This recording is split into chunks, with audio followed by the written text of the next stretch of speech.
Radhe Radhe. Welcome to the channel. First of all thank you so much. आप हमारा podcast like कर रहे हैं, शेयर कर रहे हैं, बट आप कमेंट थोड़ा कम कर रहे हैं, तो प्लीज़ कमेंट भी कीजिए। वो हमारे लिए यूज़फुल होता है और हमें पढ़ने में भी बहुत अच्छा लगता है। आज का जो हमारा पॉडकास्ट है वो है नवरात्रि स्पेशल, माता की 9 रूपों की पूजा, नवदुर्गा। जी हाँ, इसी पे है आज का हमारा पॉडकास्ट। हम जानेंगे कि माता के कौन से 9 रूप होते हैं जिनकी पूजा होती है। और इस पॉडकास्ट के दौरान मुझे ये पता चला कि 9 नहीं 10 रूपों की पूजा होती है। ऐसा बहुत कुछ आप जानेंगे जो शायद आप पहली बार सुन रहे हो या आपने पहले सुना होगा। अलग कॉन्टेक्स्ट में जानेंगे पूजा की विधि और पूरी डिटेल में आप दुर्गा सप्तशती कैसे कर सकते हैं। तो होप आपको ये पॉडकास्ट आज का अच्छा लगे। अगर आप इस चैनल पे नए हैं तो kindly subscribe the channel, press the bell icon, ताकि हमारे आने वाली वीडियोस की नोटिफिकेशन आपको मिल सके। और आप सबसे सबसे रिक्वेस्ट है कि प्लीज़ अगर आपको हमारा कंटेंट अच्छा लग रहा हो तो बिना सब्सक्राइब किए हुए ना जाइए और लाइक तो ज़रूर कर दीजिए। आपके लिए क्या है, बस एक लाइक करना है, लेकिन हमारे लिए बहुत प्रोत्साहन रहता है। हम बहुत मेहनत कर रहे हैं आप तक ये वीडियोस लाने के लिए। इसके पीछे बहुत हमारी मेहनत लगती है, घंटों की तपस्या है। तो प्लीज जरूर सब्सक्राइब करें और लाइक जरूर करें। और अगर आपको ये लगता है कि ये कंटेंट अच्छा है तो इसे शेयर भी जरूर करें। Enjoy the podcast. Radhe Radhe Pandit ji. Radhe Radhe. आप आए फिर से। Welcome back to our podcast. पिछले बार तो हमने नवरात्रि का थोड़ा सा बस टच किया था। आज हम लोग डिटेल में नवरात्रि के बारे में जानना चाहते हैं कि कैसे पूजा करें, विधि, ताकि हमारे दर्शकों को कोई भी डाउट, संशय कुछ ना रह जाए। पूरी क्लैरिटी से हमें बताइए। सबसे पहले तो हम भी आपका आभार प्रकट करते हैं कि आपके इस पॉडकास्ट के माध्यम से कुछ धार्मिक परिचर्चा हो जाती है, हमको भी कुछ नया सीखने को मिलता है आपसे। और मैं अपनी बातों को आपके माध्यम से आपके दर्शकों तक पहुंचा पाता हूं, इसके लिए हम आपका आभार प्रकट करते हैं। रही नवरात्रि की बात है तो हमारे सनातन धर्म में कुछ पर्व त्योहार ऐसे हैं जो बड़ी धूमधाम से मनाते हैं, जैसे दिवाली हो गया, दशहरा हो गया, रामनवमी, महाशिवरात्रि, कृष्ण जन्माष्टमी। ये नवरात्रि शक्ति की पूजा होती है और किसी भी कार्य के लिए ऊर्जा शक्ति की आवश्यकता होती है। और इस शक्ति की पूजा के विभिन्न आयाम हैं। मूल रूप से हम लोग दो नवरात्रि के बारे में जानते हैं। एक जो आश्विन शुक्ल पक्ष के प्रतिपदा से आश्विन शुक्ल पक्ष के 10वीं तिथि तक होता है, दूसरा एक चैत्र शुक्ल पक्ष प्रतिपदा से 10वीं तक। इसके अलावे दो और नवरात्रियां होती है जिसको गुप्त नवरात्रि का संज्ञा दिया गया है। इसको गुप्त नवरात्रि दो कारणों से कहते हैं। एक तो सब लोगों को इसके बारे में जानकारी नहीं होती है, दूसरा कि इसमें कुछ तंत्र साधना जैसी क्रिया करने वाले जो साधक होते हैं वो अपनी साधनाओं को पूरा करते हैं। और ये दोनों ही गुप्त नवरात्रि, एक आषाढ़ महीना में, आषाढ़ महीना के शुक्ल पक्ष के प्रतिपदा से आषाढ़ महीना के शुक्ल पक्ष के 10वीं तक होता है, और दूसरा माघ महीने के शुक्ल पक्ष के प्रतिपदा से माघ महीने के शुक्ल पक्ष के 10वीं तिथि तक होती है। जो नवरात्रि आने वाली है, जो आश्विन महीना के शुक्ल पक्ष के प्रतिपदा से 10वीं तिथि तक होने वाली है, हम लोग आज इसके बारे में बात करते हैं। जी, क्या हम लोग देवी का किसी मंत्र से शुरुआत कर सकते हैं क्या? यूं तो दुर्गा सप्तशती में 700 मंत्र है, उसके अलावे भी और भी बहुत सारा मंत्र है। लेकिन अगर मुझसे पूछिएगा तो पूरे भगवती का जितना भी मंत्र है उसमें एक मंत्र सबसे पसंद है मुझे, क्योंकि महारानी को भी ये मंत्र बहुत पसंद है।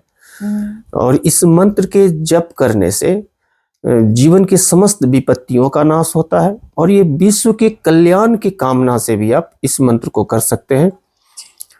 ओम देवी प्रपन्नार्ति हरे प्रसीदा प्रसीद मातर्जगतोऽखिलस्य प्रसीद विश्वेश्वरी पाहि विश्वं त्वमीश्वरी देवी चराचरस्य। दुर्गा सप्तशती उल्टाएंगे तो दुर्गा सप्तशती में सबसे पहला मंत्र आपको यही मंत्र मिलेगा। ये मंत्र का तात्पर्य ये होता है कि हे भगवती, आप प्रसन्न हो, हम आपके शरण में हैं, आप इस अखिल ब्रह्मांड के अधिष्ठात्री देवी हैं और आप मेरे साथ साथ पूरे ब्रह्मांड का कल्याण करें। और मैं अपने अनुभव में मैंने देखा है, जब आप इस मंत्र से भगवती की साधना आराधना करते हैं तो बहुत कम समय में कल्याण होता है। मैं जानना चाहूंगी कि जब हम लोग पूजा करना स्टार्ट करते हैं तो हमें उसके लिए क्या क्या प्रिपरेशन करना चाहिए और कैसे स्टार्ट करना चाहिए? पिछले पॉडकास्ट में भी मैंने आपसे चर्चा किया था कि ये जो पूजा है, पूजा का विधि उतना महत्वपूर्ण नहीं होता है। महत्वपूर्ण होता है उस पूजा के दौरान आपकी भावना। पहले बार जब हमारी आपकी मुलाकात हुई थी तो मैंने सुंदरवन के साधुओं के बारे में चर्चा किया था। ये रूल हर पूजा में लागू होता है। कितना भी अच्छा विधि विधान से पूजा कर रहे हैं, कितनी भी अच्छी आपने मिठाई, फल, दक्षिणा, वस्त्र, चंदन, धूप, दीप का व्यवस्था किया है, किंतु अगर उस पूजा में आपकी भावना नहीं जुड़ी हुई है, उस पूजा में आपका मन नहीं लग रहा है, तो आपकी सारी विधियां, पूजा की सारी सामग्री व्यर्थ है। हम सब लोग प्रायः घर में सत्यनारायण व्रत की कथा करते हैं। कथा में वर्णन है कि जब साधु बनिया उसके दामाद को जेल हो जाता है, इधर साधु के घर भी कुछ चोर आते हैं, सभी अंधन वस्त्र चोरी करके लेके चले जाते हैं। तो एक दिन साधु की पुत्री कलावती कहीं ऐसी जगह पहुंचती है जहां सत्यनारायण भगवान की पूजा हो रही होती है। पूजा का प्रसाद लेके जब थोड़ा विलंब से उसकी पुत्री घर आती है तो उसकी माता लीलावती उससे प्रश्न करती है, कहाँ रुक गए थे इतनी देर तक? तो कलावती कहती है कि कहीं सत्यनारायण का पूजा हो रहा था, वही रुक गए थे और प्रसाद लेके अपनी माता को दिया। तो उसकी माता ने निश्चय कर लिया, हम कल ही सतदेव की पूजा करेंगे। कल्पना कीजिए कि जिस घर में खाने पीने का खुद उपाय नहीं था, जाहिर सी बात है साधु की पत्नी ने कोई बहुत धूमधाम से तो बहुत ज्यादा फल मिठाई लाके या बहुत सामग्री लाके तो पूजा किया नहीं होगा। अब उसके पास जितना भाव था, जितना सामग्री था, उस हिसाब से उसने पूजा किया होगा। उसी से हमारे सत्यनारायण भगवान प्रसन्न हो गए। इस तरह के दसियों ऐसे उदाहरण है। हमारे ऋषि मुनि लोग, संत लोग कहते हैं अकिंचन भक्तों के बारे में। और नहीं तो कम से कम एक कथा प्रसिद्ध है हमारे सुदामा और भगवान कृष्ण की, कि 3 मुट्ठी मात्र चावल लेके गए थे सुदामा जी द्वारिका, और कहते हैं पहला मुट्ठी खाए तो पूरा स्वर्ग का लोक दे दिया सुदामा को, दूसरा मुट्ठी खाए तो पूरी पृथ्वी का राज्य दे दिया सुदामा को, तीसरा मुट्ठी खा के अपना बैकुंठ देने ही वाले थे कि माता रुक्मिणी को लगा कि बैकुंठ भी दे दिए तो हम लोग रहेंगे कहाँ। तो मैं ये सब उदाहरण इसलिए चर्चा में लाया कि जब भी हम कोई भी पूजा करने बैठे तो हमारा उद्देश्य ये नहीं रहे कि हम भगवान को बहुत बड़ा बड़ा थाल सजाएंगे फल का, मिठाई का, और बहुत ज्यादा धन चढ़ाएंगे तो भगवान प्रसन्न होगा या भगवती प्रसन्न होगी। ब्रह्मांड की ऐसी कोई भी वस्तु नहीं है जिसको हम अपने इष्ट को अर्पित करके उसकी प्रसन्नता को प्राप्त कर सकें। अपने इष्ट को प्रसन्न करने का सबसे उत्तम साधन है अपना भाव प्रकट करना, उसके साथ अपना लगाव महसूस करना। ये भाव प्रकट करने में और लगाव महसूस करने में ये पूजा की विधि मदद करती है। अब आते हैं इस विधि के विस्तार में। जिस भी सनातनी को, जिस भी साधक को भगवती की साधना आराधना करनी हो, इसके कई विकल्प हैं हमारे पास, जिसमें जो सामान्यतया लोग करते हैं, घर में कलश स्थापना करते हैं। कलश स्थापना के लिए हम सब जानते हैं कि मिट्टी मंगाते हैं, उसमें जौ मिला के उसके ऊपर घट की स्थापना करते हैं, उसमें पान, सुपारी, अक्षत, फूल, दुर्वा, सिक्का, सप्तमृत्तिका, सर्वौषधि, पंचरत्न, जितनी भी सामग्री उपस्थित हो, मैं जिन सामग्रियों का यहाँ पे वर्णन कर रहा हूँ, कोई आवश्यक नहीं है कि आपके पास होना ही चाहिए। सिर्फ कलश में एक सिक्का और सुपारी, फूल, चंदन, नक्षत्र रख के उसके ऊपर आम का पत्ता रख के, नारियल रख के भी आप घट स्थापना कर सकते हैं। या फिर जितनी सामग्रियों के बारे में आपको जानकारी है, उसमें से जितना अधिक से अधिक सामग्री आपको मिल सके, उन सामग्रियों को एकत्रित करके आप घट स्थापन कर सकते हैं। इसके बाद एक और जो महत्वपूर्ण चीज है इस नवरात्रा के दौरान, जो साधारणतः लोग करते हैं, वो है अखंड दीप जलाना। अगर आपसे संभव हो, आप जला सकते हैं अखंड दीप, तो अखंड दीप जलाइए। नहीं संभव हो तो कम से कम सुबह शाम दीपक, धूप जरूर जलाना चाहिए। अब इसमें एक चीज और है, वो है दुर्गा सप्तशती का पाठ, या अगर आपने दीक्षा लिया हुआ है, कोई गुरु जी से मंत्र मिला हुआ है, आप गुरु मंत्र का पाठ कर सकते हैं। पूजा के दौरान कुछ चीजें ऐसी है जो साधारणतया सब लोग करते हैं, जिसका मैंने अभी वर्णन किया, दीप जलाना, धूप दिखाना। उसके साथ साथ नैवेद्य लगाते हैं, जिनकी भी जितनी श्रद्धा होती है, जिनके पास जो व्यवस्था उपलब्ध होती है, उसके हिसाब से नैवेद्य लगाते हैं लोग। फल चढ़ाना, लौंग, इलायची, पान, फूल, फूलमाला, जितना आपसे संभव हो। क्योंकि देखिए समस्या क्या है, ये अर्थ युग है। पहले गांव में क्या होता था कि एक पुरुष सिर्फ धन अर्जन में लगे होते थे, घर की स्त्रियां, माता बहन लोग पूजा पाठ संभालती थी। अब क्या हो गया है कि स्त्री पुरुष दोनों मिलके काम करते हैं। अब 9 दिन का 9 दिन तो आपको छुट्टी कोई व्यवस्था देगी नहीं। आप जिस भी कंपनी में है, जिस भी सिस्टम में है, वहां भी काम देखना है आपको। इसमें एक और बात है कि कुछ लोग फास्ट भी रखते हैं, उपवास रखते हैं। अब ऑफिस का भी काम करना है आपको, उपवास भी रखना है। फिर अगर हम आपको बोल रहे हैं कि ये सब करो, अब उसकी परेशानी के कारण अगर आपका वो लगाव नहीं उतना उत्पन्न हो सका, परेशान हो जाए, तो फिर ये भी सही तरीका नहीं है पूजा करने का। इसलिए आप घट स्थापना कर सकते हैं तो कीजिए, नहीं कर सकते तो भी अगर आपके घर में भगवती की कोई मूर्ति है, कोई चित्र है, उस चित्र के आगे भी आप दिया जला सकते हैं। और दिया जलाने के लिए भी मैंने बताया कि या तो अखंड दीप जला सकते हैं तो अखंड दीप जलाइए, नहीं तो सुबह शाम भी दिया जला सकते हैं।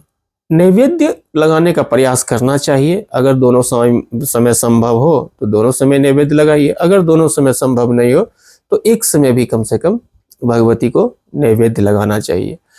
नैवेद्य में भी जो आपसे संभव हो प्रयास करें, अगर स्वयं से बना के कुछ नैवेद्य लगा सके। और मेरा मानिए तो मैं तो ये सभी सनातनियों को निवेदन करना चाहूँगा कि कभी भी किसी भी देवी देवता को अगर आप नैवेद्य लगाते हैं तो फल भले आप खरीद लीजिए दुकान से, कोई मिठाई आप दुकान से खरीद के मत नैवेद्य लगाइए। मैं पहले से इसके विरोध में था। क्यों? क्योंकि साधारणतया देखेंगे ना, जितना साफ सफाई से आप नैवेद्य तैयार करेंगे किसी भी देवी देवता के लिए, दुकानदार एक तो उतना साफ सफाई का ख्याल नहीं रखेगा, पहला। दूसरा, उसके इंग्रेडिएंट्स जो है, वो नैवेद्य जो बना है उसके तत्व कितने पवित्र है, इस पर भी संदेह अब तो स्पष्ट हो गया है। हाल फिलहाल में आपने भी सुना होगा कि तिरुपति बालाजी में जो लड्डू बनता है, उस लड्डू में अभक्ष्य पदार्थों का मिश्रण रहा है। तो हम उससे बचने के लिए क्या करेंगे, जितना ही पार लगेगा हम खुद से अपने घर में निर्माण कर लेंगे।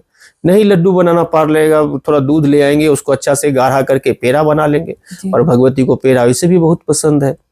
हलवा बना लेंगे, खीर बना लेंगे। माता रानी को सब कुछ पसंद है। जो भी आप भाव से खिलाएंगे ना, भगवान सच पूछिए तो भाव का भूखा होता है। इस ब्रह्मांड में कोई ऐसी वस्तु नहीं है जो आप भगवान को देके उसके बदले में उससे उसका कृपा प्राप्त कर सके। आप कुछ नहीं भी करेंगे, एक से एक अकिंचन ऐसे भक्त हुए हैं भगवान के, जिनके पास खुद कुछ भी नहीं है और वो रूखी सूखी खाने के लिए भी भगवान ललायित रहता है।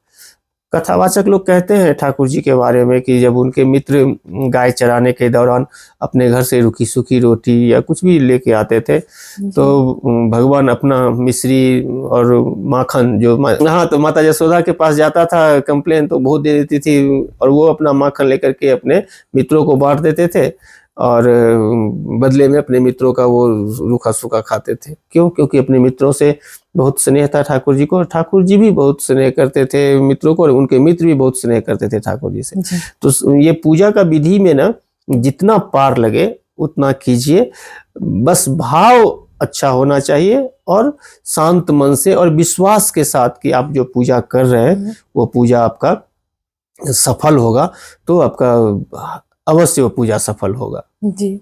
फिर भी मैं आपसे विनती करूंगी कि आप ना मुझे एक लिस्ट लिख के दे दीजिएगा। मैं इस पॉडकास्ट के एंड में वो लिस्ट डाल दूंगी जिसको पूजा की सामग्री लेनी है, जो जी, जो लेना चाहे, जरूर। मतलब लेकिन जो जरूरी है वो उनको, मतलब वो लिस्ट एक जगह पे मिल जाए। हाँ ठीक ठीक है, हाँ। मैं लिस्ट बना के दे भी दूंगा। और जी साधारणतः आप हर घर में दुर्गा सप्तशती की पुस्तक होती है, और जी जी। दुर्गा सप्तशती के पुस्तक में भी पूजा के सामग्री का लिस्ट बना हुआ है, सामग्री का लिस्ट है। और बाकी हम लिस्ट बना के दे भी देंगे। जी जी जी, थैंक यू। तो अब हम बात करते हैं 9 दिन 9 दुर्गा। तो इसका कुछ सिग्निफिकेंस है, क्या है, मतलब वो बताइए आप। मैंने इस पॉडकास्ट के शुरू में ही चर्चा किया था कि नवरात्रि का पूजा का मतलब होता है शक्ति का पूजा, ऊर्जा का पूजा, और सच पूछिए तो ये पूरा ब्रह्मांड ही ऊर्जा है। अब भगवती का 9 दिन में 9 रूप में पूजा करने के पीछे उनके ऊर्जा के स्तर का अलग अलग आयाम का पूजा करने से है। इसमें दुर्गा सप्तशती में एक मंत्र है, प्रथमम शैलपुत्री च, द्वितीय ब्रह्मचारिणी, तृतीय चंद्र घंटेति, कुष्मांडेति चतुर्थकम, पंचमम स्कंद मातेति, षष्ठम कात्यायनीति च, सप्तमम कालरात्रिति, महागौरीति चाष्टमम, नवमम सिद्धिदात्री च, नवदुर्गा प्रकृतिता। उसके साथ में एक और है दशमी के दिन भी, जिसका पूजा साधारणतः बहुत कम लोग करते हैं, बहुत कम लोगों को इसके बारे में जानकारी होती है कि अधिकांश लोग नवमी का हवन करके और व्रत को पूरा मानते हैं, जबकि सच्चाई यही है, इसका नाम ही नवरात्रि है। मतलब एटलीस्ट 9 रात्रि तक आपको व्रत रखना चाहिए और 10वें दिन पारण करना चाहिए। लेकिन मोर देन 60 to 70% लोग क्या करते हैं, नवमी का हवन कर लिए तो व्रत को संपन्न मानते हैं, लेकिन ये अधूरा है। जिसको भी पूरा मेरा एक क्वेश्चन है, जैसे कि नवमी के दिन बहुत लोग अष्टमी में भी करते हैं, कोई बहुत लोग नवमी में भी करते हैं कि 9 बच्चियों को बुलाते हैं और भोजन कराते हैं, फिर अपने भोजन पा लेते हैं। हाँ। तो वो तरीका नहीं है दशमी को? मैंने इसे पिछले पॉडकास्ट में चर्चा किया था पितरों के पूजा के दौरान कि अपने सनातन धर्म की ये खूबसूरती है कि इसमें कोई बंदिश नहीं है आपके लिए कि आपको ये करना ही पड़ेगा। आपको खुली आजादी है, आप जितना चाहे कर सकते हैं। जैसे अभी नवरात्रि की चर्चा हम लोग कर रहे थे, अधिकांश लोग क्या करते हैं, सिर्फ अष्टमी का ही व्रत करते हैं। खास के माता बहन लोग, बहुत सारे महिलाएं क्या करती है, वो अष्टमी का एक उपवास रखती है। तो पहला दिन का उपवास रखती है, एक तो आखिरी दिन का उपवास रखती है, कि ये सिस्टम करते हैं। नहीं तो सिर्फ अष्टमी का उपवास करते हैं, अष्टमी के दिन उपवास करके नवमी के दिन हवन करके व्रत पालन कर लेते हैं। उससे भी नहीं होता है तो कुछ ऐसे लोग होते हैं जो सिर्फ अष्टमी को कन्या पूजन करके, कन्या को भोजन करा के फिर अपना व्रत का संपन्न मान लेते हैं। तो इसमें कोई रिस्ट्रिक्शन नहीं है, कोई ऐसा आपको बाध्यता नहीं है कि ये इस तरह से पालन करना ही चाहिए। मैं ये जो चर्चा कर रहा हूँ, ये उन लोगों के लिए कर रहा हूँ जिन लोगों के मन में ये दुर्गा पूजा जो है एक साधना का आधार है। अगर कुछ अपने शक्ति को बढ़ाना चाहते हैं, अपने आप को ब्रह्मांड के ऊर्जा के साथ थोड़ा ज्यादा इन्वॉल्व करना चाहते हैं, अपने कॉस्मिक रेज को बढ़ाना चाहते हैं, अपने ऊर्जा को और विस्तार करना चाहते हैं, मैंने उन लोगों के बारे में बताया कि नवमी के दिन व्रत संपन्न न करें, बल्कि दशमी के दिन अपराजिता एक भगवती का रूप है जिसकी पूजा करके फिर कलश विसर्जन करके, वैसे भी साधारणतया जो अच्छा से पूजा करने वाले लोग हैं वो कलश अपना नवमी को नहीं विसर्जन करते, दशमी को ही विसर्जन करते हैं। विजयादशमी इसलिए उसको बोलते हैं, कलश विसर्जन दशमी को करते हैं। तो दशमी के दिन विसर्जन से पहले भगवती का एक रूप है। मैं एक्चुअली आपके इस पॉडकास्ट के माध्यम से इस बात को उजागर करना चाहता हूँ जिसके बारे में बहुत कम लोग जानते हैं। मैं भी काफी सालों बाद मुझे इसके बारे में जानकारी हुई कि भगवती का सिर्फ 9 रूप का ही पूजा नहीं होता है नवरात्रा में, भगवती का एक 10वां रूप भी है जिसका नाम अपराजिता है, जिसकी पूजा दशमी के दिन होती है और अपराजिता पूजा करके फिर कलश विसर्जन किया जाता है। अब जितने भी टर्म एंड कंडीशंस हैं पूजा में, वो इसलिए मैं बार बार कहता हूं कि अपना सनातन धर्म का खूबसूरती देखिए कि आपको कोई बाध्य नहीं करेगा। इवन कि बहुत सारे ऐसे सनातनी हैं जो नवरात्रा करते ही नहीं होंगे। मैंने तो कहा कि कुछ लोग अखंड दिया जलाते हैं, कुछ लोग सुबह शाम दिया जलाते हैं, लेकिन मैं दावे के साथ कह सकता हूं कि ये 100% नहीं होंगे। कुछ ऐसे भी लोग होंगे जो दिया भी नहीं जलाते होंगे, तो क्या उस पर भगवती की कृपा नहीं रहेगा? उस पर भी भगवती की कृपा होगी। लेकिन जाहिर सी बात है, विद्या अध्ययन के दौरान जो छात्र जितना अधिक परिश्रम करेगा, जब परीक्षा का परिणाम आएगा तो उसका अंक भी उसी हिसाब से आएगा। जो कम परिश्रम करेगा उसका अंक थोड़ा कम आएगा, जो अधिक परिश्रम करेगा उसका अंक थोड़ा अधिक आएगा। इसी तरह से प्रकृति में संतुलन बनता है। ठीक इसी तरह से साधना आराधना के क्षेत्र में भी ये नियम लागू होता है। आपकी साधना जितनी कठिन होगी, आपको उसका परिणाम भी उतना ही अच्छा मिलेगा, और आपकी साधना जितनी कमजोर होगी, आपको उसी अनुरूप फल मिलेगा, क्योंकि ये प्रकृति और हमारे बीच ऊर्जा का विनिमय है। कोई भी पूजा पाठ हो, तंत्र साधना हो, कुछ भी जो प्रोसेस करते हैं, इवन कि हम हनुमान चालीसा का पाठ करें, कि दुर्गा चालीसा का पाठ करें, कि दुर्गा सप्तशती का पाठ करें, व्हाटएवर जो भी हम पूजा पाठ करते हैं, वो कुछ और नहीं है। ये जो हमारा पिंड है, हमारा शरीर है, इसमें भी एक ऊर्जा है, और इस ब्रह्मांड में भी एक ऊर्जा है। इस ब्रह्मांड के ऊर्जा का हमारे शरीर के ऊर्जा के बीच तो आदान प्रदान होता है, बस इतना ही प्रक्रिया है पूजा पाठ या साधना आराधना का। तो जिससे जितना बन पड़े उतना करना चाहिए। तो मैंने आपसे पूछा था 9 दिन 9 दुर्गा का रूप, तो हाँ, इसका कुछ नवरात्रि आप बोले? नवरात्रि इसको इसीलिए भी कहते हैं कि इसमें 9 दिन में माता रानी के 9 रूप का पूजा किया जाता है। जी, जैसा मैंने अभी कुछ देर पहले मंत्र के माध्यम से बताया कि इसमें सबसे पहला दिन जो है माता की पूजा शैलपुत्री के रूप में होती है। जी, शैल पुत्री मतलब हिमालय राज की पुत्री का। जी, ये इसकी बड़ी अच्छी व्याख्या पुराणों में की गई है। जितना भी ब्रह्मांड में आपको दिख रहा है ना, सब एक रूप से दूसरे रूप में परिवर्तित होते रहते हैं। विज्ञान भी मानता है कि ऊर्जा का न तो निर्माण होता है, न उसका विनाश होता है, सिर्फ एक रूप से दूसरे रूप में वो परिवर्तित होते रहता है। तो माता सती और शिव जी के बीच का जो लीला है, अब वो संपन्न होने का जब समय आ गया, तो राजा दक्ष के यहाँ सती ने अपना शरीर का त्याग कर दिया, और महादेव चूंकि सती से बहुत प्रेम करते हैं, तो सती के शव को लेके महादेव प्रलय करने लगे, तांडव करने लगे। फिर भगवान विष्णु ने सोचा कि जब तक माता सती का ये शव रहेगा महादेव के पास, तब तक ये मोह नहीं छूटेगा। तो उन्होंने अपने सुदर्शन चक्र की सहायता से माता के शरीर के अंग के टुकड़े टुकड़े करके जगह जगह पर गिराने शुरू कर दिए। जहाँ जहाँ वो शरीर का अंग गिरा, आज वो सभी सिद्ध शक्तिपीठ कहलाते हैं। अब इसके बाद उधर अघोर साधना में चले गए सती के वियोग में, तो इसी बीच एक राक्षस तपस्या करने लगा, और तपस्या करते करते करते करते ब्रह्मा जी को प्रसन्न कर लिया। अब ब्रह्मा जी को प्रसन्न कर लिया तो उसने वरदान मांगा कि हमको अमर कर दीजिए। अब ब्रह्मदेव किसी को अमर होने का वरदान दे नहीं सकते, क्योंकि ये उनके सामर्थ्य से बाहर की बात है। इससे पहले भी कई असुरों ने तपस्या किया था कि हमको अमर कर दीजिए, तो ब्रह्मा जी ने कहा नहीं, अमर तो नहीं कर सकते, और दूसरा कोई वरदान मांग लो। तो राक्षस को पता था कि महादेव और सती का वियोग हो गया है, महादेव चले गए हैं अखंड समाधि में। तो उसने अपने अमरता को स्थापित करने के लिए ब्रह्मदेव से क्या वरदान मांग लिया कि ठीक है, आप ऐसा वर दे दीजिए कि मेरी मृत्यु सिर्फ महादेव के पुत्र से हो। अच्छा, तो ब्रह्मा जी को वरदान देना पड़ गया, और इधर महादेव तपस्या में रत थे। तो फिर देवी देवताओं पर अत्याचार उस राक्षस का बढ़ने लगा।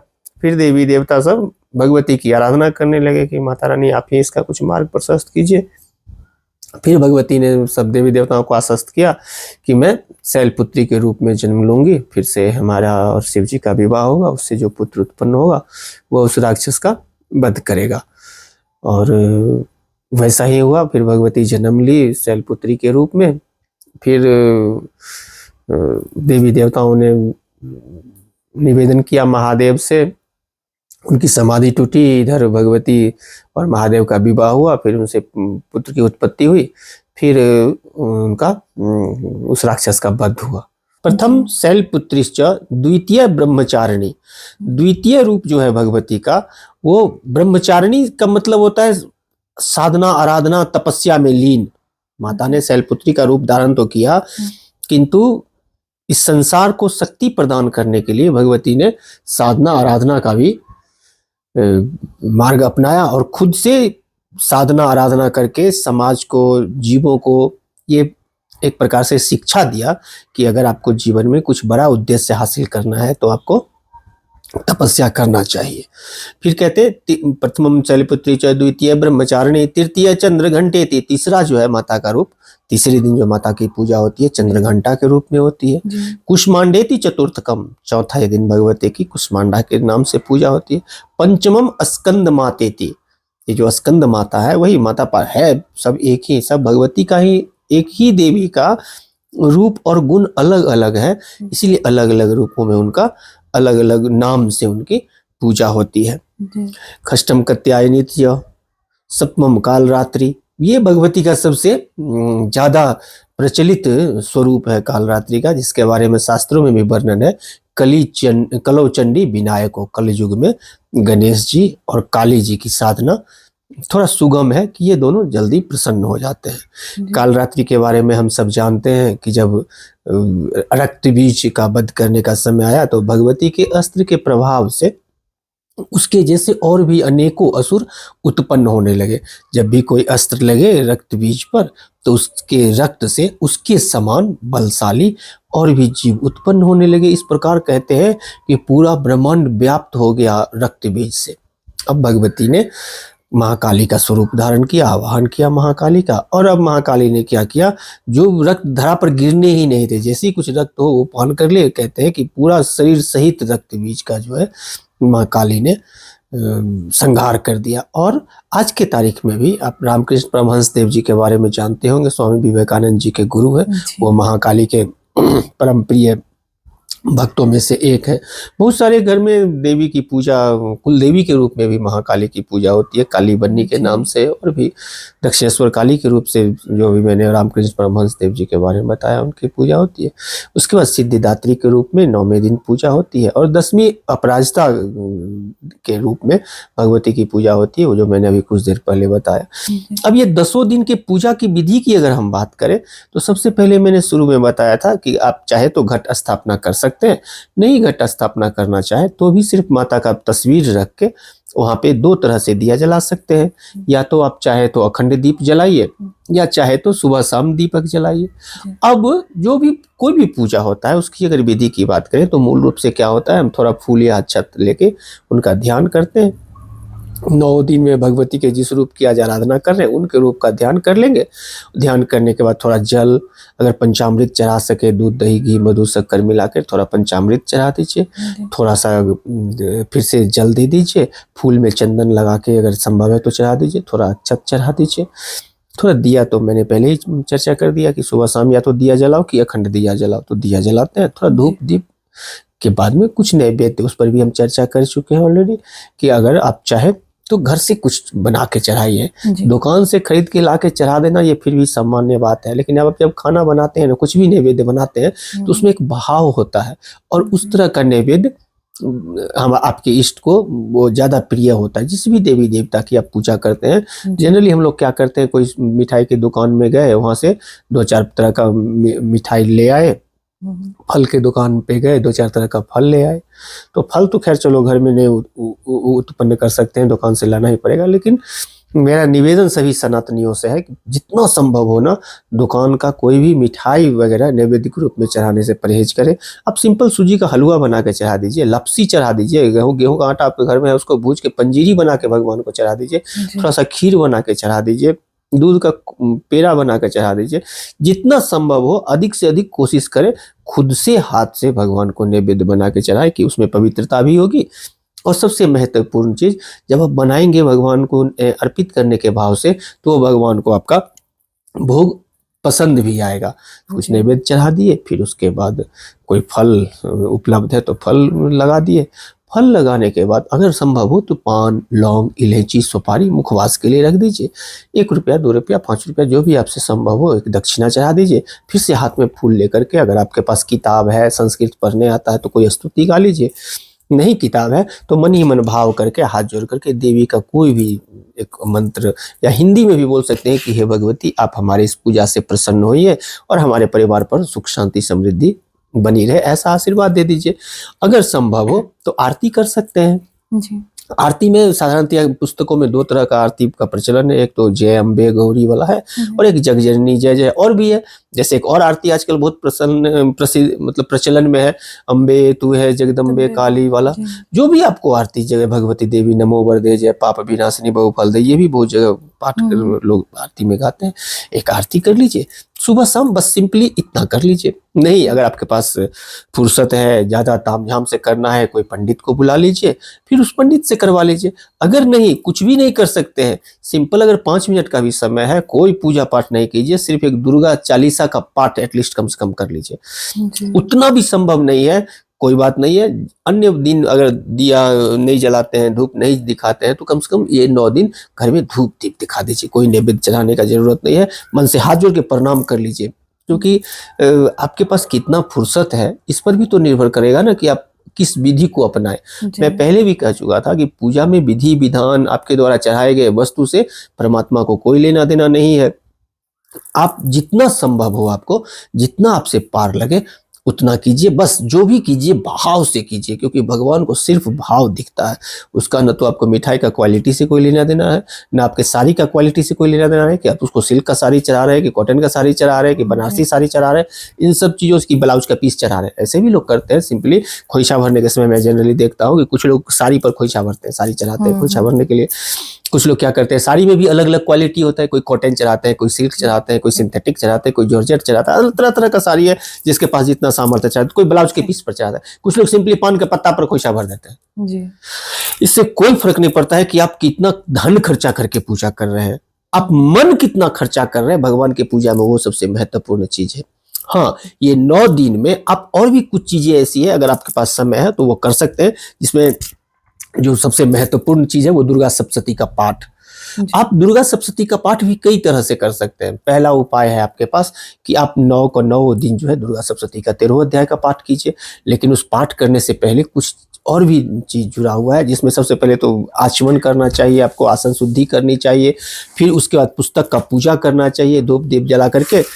फिर उसके बाद सप्तश्लोकी दुर्गा से शुरू कीजिए, सप्तश्लोकी दुर्गा पढ़िए। उसके बाद दुर्गा अष्टोत्तर शतनाम स्तोत्र है, 108 नाम भगवती का है, उसका पाठ करिए। उसके बाद रात्रि सूक्त सब भी है, लेकिन उसका नहीं भी पाठ करे तो कम से कम उसका साप विमोचन का मंत्र दिया हुआ है। देखो जितने भी मंत्र है ना, जितने भी खास के जो शक्तिशाली मंत्र है वो सब किलित है, सब उसको जितने भी शक्तिशाली मंत्र है सबको महादेव ने क्या किया, वो एक तरह से बांध के रख दिया है कि कोई इसका दुरुपयोग नहीं करे। तो उसका उत्कीलन का विधि दिया हुआ है दुर्गा सप्तशती में, वो कर लीजिए। उसके बाद अर्गला कील कवच से लेकर के अगर 13वां अध्याय संभव है तो एक साथ 13वां अध्याय का पाठ कर लीजिए। अगर 13 अध्याय संभव नहीं है तो 3 चरित्र में बांटा हुआ है, प्रथम चरित्र, मध्यम चरित्र, उत्तम चरित्र। प्रथम चरित्र में जो है पहला अध्याय आता है, द्वितीय और मध्यम चरित्र में जो है दूसरा तीसरा चौथा अध्याय आता है, और उत्तम चरित्र में 5वां से लेकर 13वां अध्याय आता है। तो या तो इस इतना पाठ में कर लीजिए, ये भी सहूलियत नहीं लग रहा है आपको तो एक एक दिन में एक एक अध्याय का भी पाठ कर सकते हैं। इतना भी पार नहीं लगे तो नवार्ण मंत्र है भगवती का, ओम ऐं ह्रीं क्लीं चामुंडाई विच्चे, इसका 8 बार 108 बार जितना पार लगे उतना पार कर लीजिए। 100 बात का एक बात है कि अगर संभव है जितना करना, उसमें आलस भी नहीं करना है। और भगवती ये भी नहीं कहती है कि तुम अपना सारा घर का काम धाम छोड़ के खाली मेरा आरती करने में और चालीसा पाठ करने में व्यतीत करो, ये भी नहीं कहते हैं। जितना पार लगे उतना कीजिए। और ये 9 दिन दुर्गा सप्तशती का पाठ हो गया या फिर नवार्ण मंत्र का पाठ हो गया। आप चाहे तो अगर आपने दीक्षा लिया हुआ है तो अपने गुरु मंत्र का एक संख्या निर्धारित कर लीजिए अपने मन में कि हम इस 9 दिन में इतना जप करेंगे, जितना संभव हो। आपका निर्भर करता है आपके फुर्सत पर, आपके गुरु मंत्र का जप में कितना समय लगेगा। एक और चीज जो इस नवरात्रा में हम कर सकते हैं वो है राम रक्षा स्तोत्र को सिद्ध करना। एक स्तोत्र है, इसको राम रक्षा स्तोत्र कहते हैं। इस दुर्गा पाठ के नवरात्रा के दौरान अगर आप 108 बार पाठ कर लेते हैं या डेली 9 दिन 8-8 बार भी पाठ कर लेते हैं तो ये राम रक्षा स्तोत्र आपका सिद्ध हो जाता है। उसके बाद आपके किसी परिजन को किसी भी तरह का कोई भी हेल्थ इशू है, आप 1 गिलास पानी को उस राम रक्षा स्तोत्र से अभिमंत्रित करके उसको पिला दीजिए, वो स्वस्थ हो जाएगा। उसके सर पे हाथ रख के एक बार राम रक्षा स्तोत्र का पाठ करके फूंक दीजिए, उसका स्वास्थ्य ठीक हो जाएगा। उसके लिए लेकिन थोड़ा ब्रह्म मुहूर्त में उठ के आपको उसका साधना आराधना करना पड़ेगा, और इसके बारे में विस्तृत रूप से किसी योग्य ब्राह्मण से जानकारी हासिल करके ही कोई भी साधना आराधना करनी चाहिए। कोई जी। किताब में पढ़ के या किसी के वैसे ही कह देने से कोई भी साधना आराधना नहीं करनी चाहिए, कि इसका फिर विपरीत प्रभाव भी होता हुआ देखा गया है। और भी जैसे कुछ लोग नवरात्रा के 9 दिन में नवाह पारायण रामचरितमानस का करते हैं, 9 दिन में पूरा रामचरितमानस खत्म करते हैं। आप चाहिए तो इस 9 दिन के दौरान देवी भागवत महापुराण का पाठ कर सकते हैं। गोस्वामी जी ने लिखा है, हरि अनंत हरि कथा अनंता, इसका कोई अंत नहीं है। जितना आपसे संभव हो, जितना आप कर सकते हैं, भाव से कीजिए तो वह आपके लिए फलित होगा। जी, बहुत सुंदर। इतना क्वेश्चंस था, उसका मैक्सिमम आपने आंसर दे दिया है। क्योंकि मैं पूछने वाली थी, जैसे कि बहुत लोग बोलते हैं, जैसे मेरे स्वामी जी भी बोलते हैं कि जब तुम वैष्णव बन गई हो तो अब बाकी किसी देवी देवता की पूजा करने या आराधना करने की तुमको जरूरत नहीं है, तुम बस विष्णु की सारे रूप की आराधना करो, हो जाएगा, सब एक ही हैं। तो मुझे क्या मतलब ये कंफ्यूजन रहता है कि क्या करना चाहिए, कि मैं विष्णु के ही मंत्र का जाप करूं, या मुझे जैसे मैं पहले देवी की पूजा करती थी वो कंटिन्यू करूं। तो ये थोड़ा सा पहले भी बताया कि जितना भी मंत्र है ना सनातन धर्म में, उस सबसे बड़ा मंत्र होता है गुरु मंत्र। जी अगर आपने दीक्षा ले लिया है जी तो आप अपने उस गुरु मंत्र का साधना आराधना कीजिए, जितना अधिक से अधिक पाठ कर सकते हैं, जप कर सकते हैं, पहला। जी। दूसरा रह गया जहाँ तक विष्णु और भगवती का, तो मैंने पहले दिन भी वाला पॉडकास्ट में भी आपको बताया था कि जो राम है वही कृष्ण है, जो कृष्ण है वही सीता है, जो सीता है वही राधा है, जो राधा है वही दुर्गा है, वही काली, सब एक ही है। मैंने उदाहरण दिया था स्वर्ण का, कि एक ही स्वर्ण से अलग अलग स्थानों के लिए जो आभूषण बनते हैं सबका नाम अलग अलग हो जाता है, लेकिन मूल रूप से सब में स्वर्ण ही रहता है। ठीक इसी तरह से तत्व रूप से जो विष्णु है वही शक्ति है, जो शक्ति है वही विष्णु है। अब ये परंपरा के कारण अपने गुरु देव से दीक्षा लिया, उन्होंने अगर आपको वैष्णव दीक्षा दे दिया तो वो एक परंपरा हो गया। अब वो उनके गुरु उनके गुरु उनके गुरु उनके गुरु ऐसे करके एक एनर्जी का ना वो ट्रांसफॉर्मेशन होता है, एनर्जी का एक फ्लो होता है। तो आपको गुरु के प्रदत्त जो नाम है, जो मंत्र है, वो साधना के लिए सबसे उपयुक्त है। अपने मन से साधना नहीं करनी चाहिए। हाँ, समय के अनुसार, परिस्थिति के अनुसार, जो जिस काल में है, जैसे पकड़ो सर्दी का जब समय आता है तो हम क्या करते हैं, थोड़ा रजाई ओढ़ते हैं, कंबल ओढ़ते हैं। गर्मी का समय आता है तो क्या करते हैं, थोड़ा कम हल्का कपड़ा पहनते हैं। ठीक इसी तरह से परिस्थिति, समय के परिवर्तन से इस ऊर्जा का ओरिएंटेशन को भी बैलेंस करने के लिए हमारे पूर्वजों ने अलग अलग व्यवस्था किया हुआ है। इसी भगवती का नवरात्रा में शेर पर सवार होकर के कितना उग्र एकदम करते हैं साधना आराधना। अभी आने वाले समय में इसी भगवती का जब लक्ष्मी पूजा करेंगे दिवाली में तो कितना सौम्य रूप रहेगा। सबका समय अलग अलग है। गोस्वामी जी ने लिखा है इसके बारे में, को बर छोट कहत अपराधु, कौन बड़ा है कौन छोटा ये कहने में अपराध लगता है। इसीलिए हमारे मनीषियों ने, हमारे साधु संतों ने, हमारे पूर्वजों ने, हमारे बुजुर्गों ने यह हमें सिखाया कि हमारी जो परंपरा है हमको सिर्फ उसको फॉलो करना है।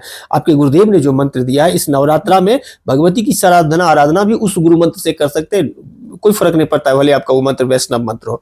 आप उस वैष्णव मंत्र का भी साधना आराधना करके अपने मंत्र की शक्ति को जागृत कर सकते हैं, और साधारणतया करते हैं। सब गुरु अपने शिष्यों को यह सलाह देता है कि अभी नवरात्रा चल रहा है, भले ये पहले 1 माला करते तो इस 9 दिन 2 माला कर लो, एक एक्स्ट्रा एफर्ट डाल दीजिए, ये आपके लिए कारगर होगा।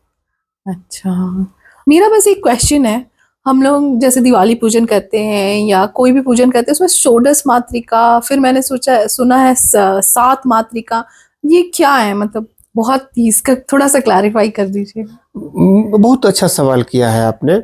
मैं इसको आज के सांसारिक शब्दों में आपको बताना चाहूंगा कि जैसे देख लीजिए, हमारे भारत का सरकार है, उसमें क्या होता है, सांसद चुन के जाते हैं संसद भवन।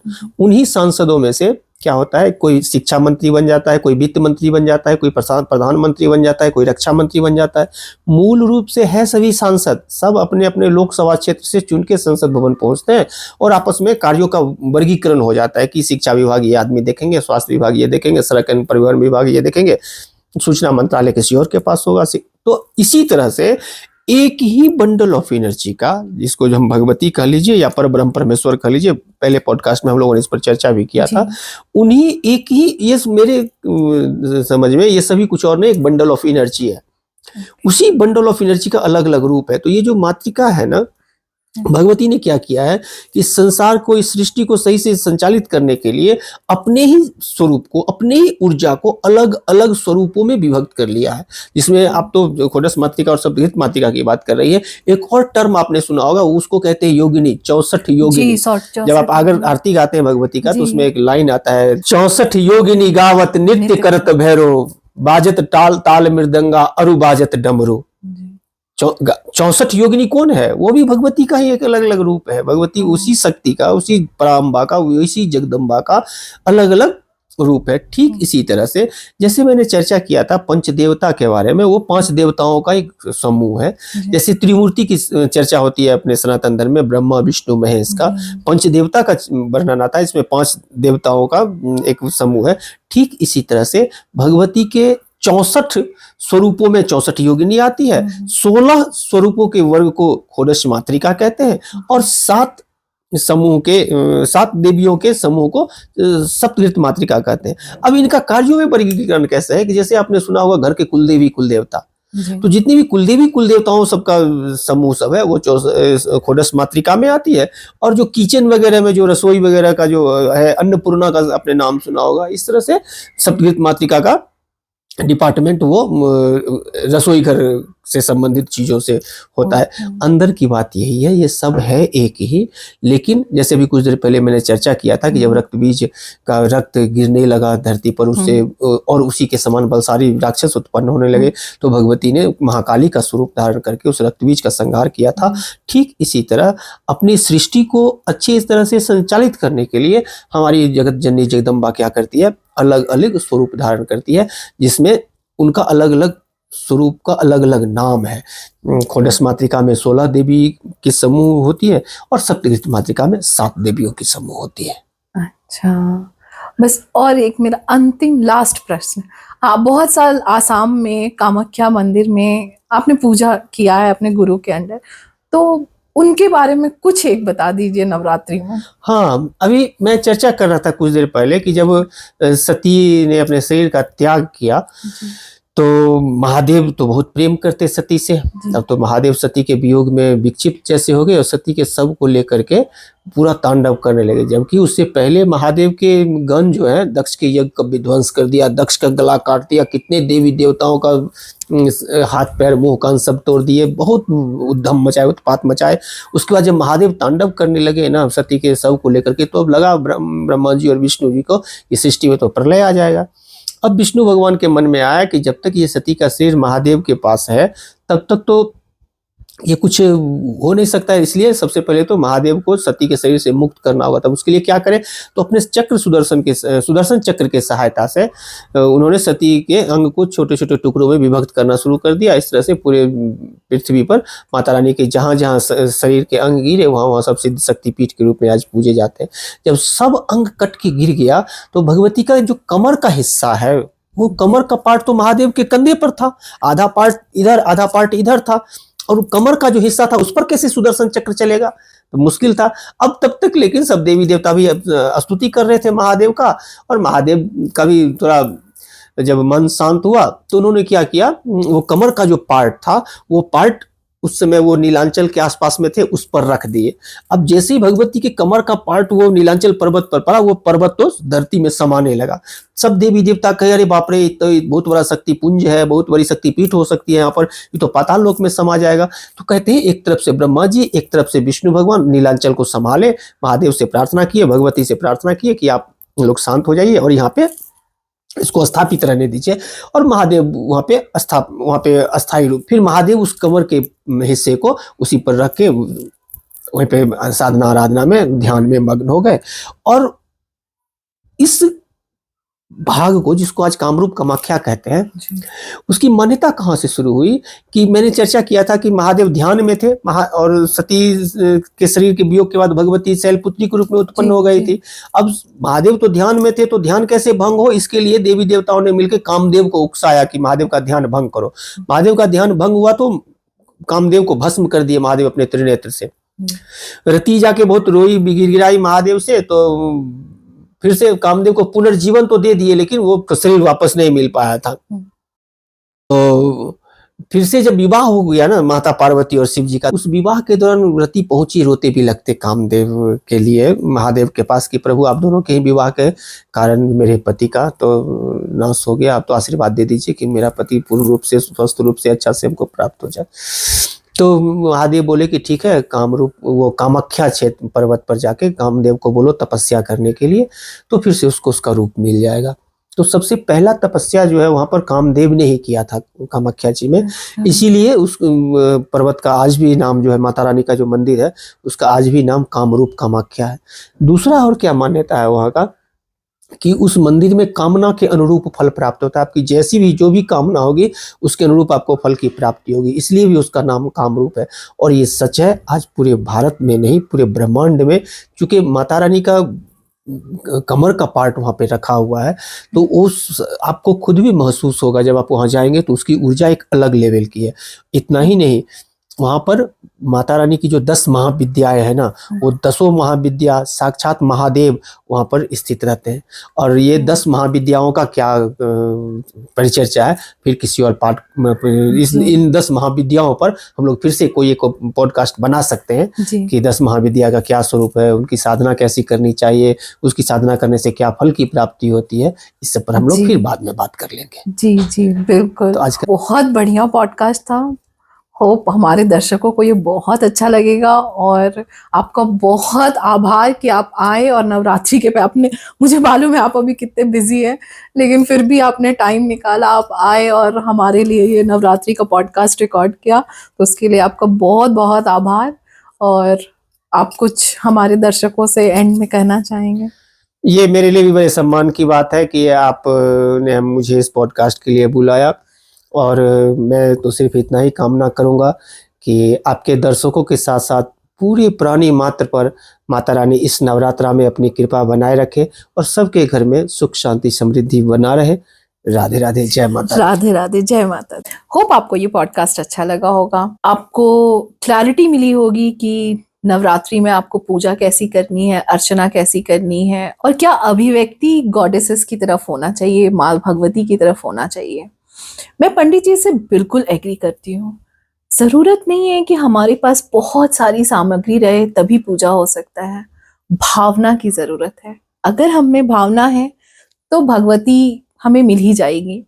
तो अगर आप ज्यादा कुछ नहीं भी कर सकते हैं तो प्लीज, पंडित जी ने जैसे कहा, थोड़ा भी कर सकते हैं, एक मंत्र का भी जाप कर सकते हैं, एक माता के 32 नाम भी पढ़ सकते हैं, कुछ भी कीजिए, लेकिन ये 9 दिनों में कुछ तो जरूर कीजिएगा, भगवती को जरूर याद कीजिएगा।